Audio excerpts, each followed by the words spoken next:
जय श्री महाकाल दोस्तों। आज मैं आप लोगों के लिए एक प्रेतनी साधना लेके आया हूँ। जो साधक निडर हो वही इस साधना को करे, अन्यथा कोई भी ना करे। और आप लोग के आग्रह पर मैं एक प्रेतनी साधना लेके आया हूँ।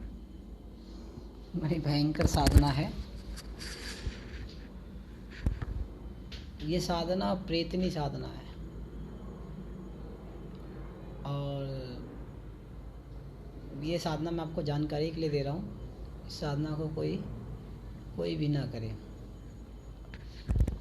अथवा इससे जो भी नुकसान होगा उसके ज़िम्मेदार आप होंगे। हमारी कोई जिम्मेदारी नहीं होगी। हम जानकारी के लिए दे रहे हैं साधना आप लोगों के आग्रह पे। और बहुत ही उग्र साधना है। और अगर आप ये साधना सिद्ध कर लेते हैं तो इसको गुप्त रखें, ज़्यादा किसी को बताए ना। ज़्यादा से ज़्यादा आपने जो भी साधनाएं की हुई है, अब तक जो भी सिद्धियाँ की हुई है, वो किसी को ना बताएं। तो अपने गुरु के सिवा, अपने गुरु भाई के सिवा, जो अनुभवी हो, जो सिद्ध पुरुष हो, उनकी तो बात अलग ही है। और अपने गुरु से आप बता सकते हैं, अनुभव अपने शेयर कर सकते हैं, ताकि वो कोई रास्ता बताएं आपको। तो ये साधना अब जो है, ये प्रेतनी साधना है, तामसी साधना है ये, ठीक है। तो ये साधना जो है, सोच समझ लो, विचार लो। अगर निडर हो आप तो ये आप इसे करना। अगर गुरु मंत्र आपने लिया हुआ है, कोई अगर आपके गुरु है तो गुरु से आप पूछ कर ये साधना आज्ञा लेके आप ये कर सकते हो। वैसे मैं जानकारी के लिए दे रहा हूँ, कोई साधना को ना ही करें, क्योंकि इससे जो भी नुकसान होगा उसके ज़िम्मेदार आप होंगे। ठीक है, मैं ये साधना बता रहा हूँ आपको, और बड़ी उग्र साधना है ये। आज मैं आपको एक प्रेतनी सिद्ध करने की विधि बता रहा हूँ। प्रेत योनि में जो स्त्री वर्ग होता है वही प्रेतनी कहलाती है।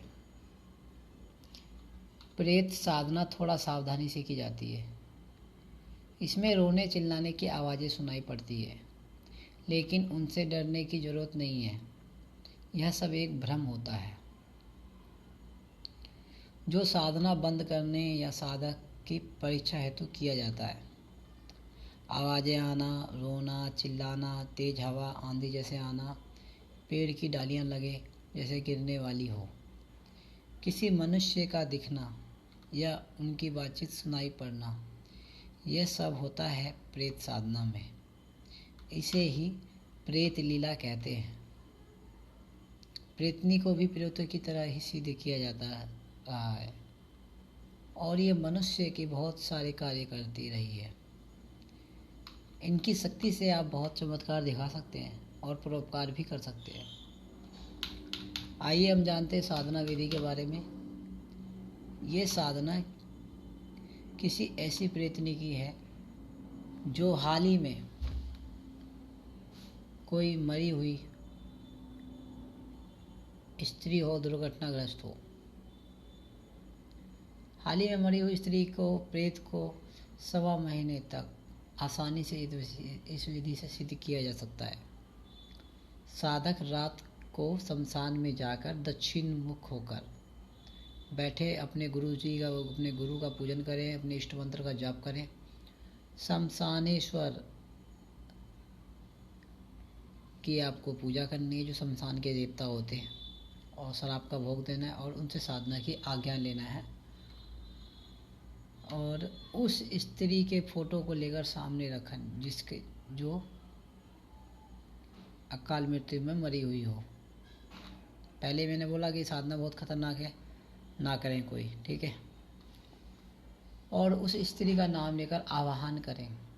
2 फूल चढ़ाएं, 5 अगरबत्ती, तेल का दीपक और सफ़ेद भरपी का भोग देना है। और एक स्पेशल सेंट आता है, उस सेंट की रुई में भिगोकर 5 फोए देना है। उसके नाम का आपको जाप करना है। जब प्रेतनी उपस्थित हो तब उससे 3 वचन लेकर माला गले में डाल दें। बस आपको प्रेतनी सिद्ध हो गई। ये साधना सफ़ेद कपड़े पहन कर ही करने हैं। गुलाब की माला तैयार रखनी है। यह साधना पूर्ण तरह गुप्त रखनी है। किसी को नहीं बताना है कि मुझे प्रेतनी सिद्ध है।